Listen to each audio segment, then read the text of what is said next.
अगर कर्म तुम्हारे हाथों से बोया जाता है तो तुम ही इस जीवन के लेखक हो।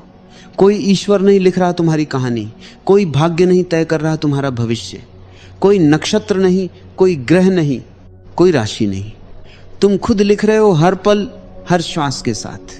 ये बात डरावनी लगती है ना, क्योंकि अगर सब कुछ तुम्हारे हाथ में है तो फिर किसी को दोष नहीं दे सकते।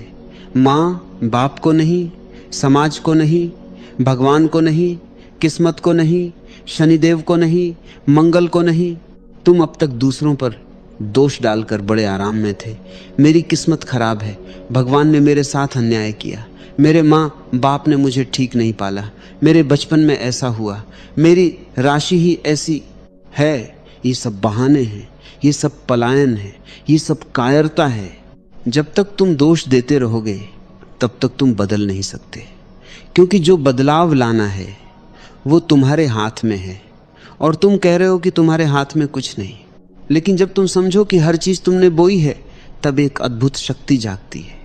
तब तुम कहते हो अगर मैंने ये बोया तो मैं कुछ और भी बो सकता हूँ, अगर मैंने ये जीवन बनाया तो मैं एक नया जीवन भी बना सकता हूँ। यही स्वतंत्रता है, यही मोक्ष की दिशा है।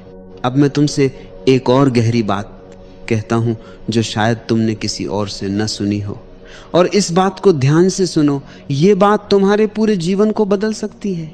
कर्म तभी बंधन बनता है जब वो बेहोशी में किया जाए, जब क्रोध में किया जाए, जब लालच में किया जाए, जब भय से किया जाए, जब अहंकार से किया जाए, जब वासना में किया जाए, जब ईर्ष्या में किया जाए। देखो, एक डॉक्टर ऑपरेशन करता है, वो चाकू से शरीर काटता है, खून बहता है, दर्द होता है।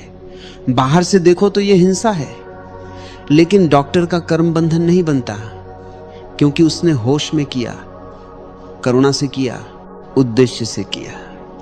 उसकी नीयत थी ठीक करना, और एक हत्यारा वो भी चाकू से काटता है।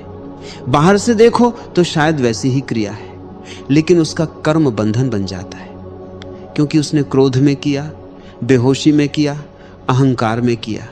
नीयत थी नष्ट करना।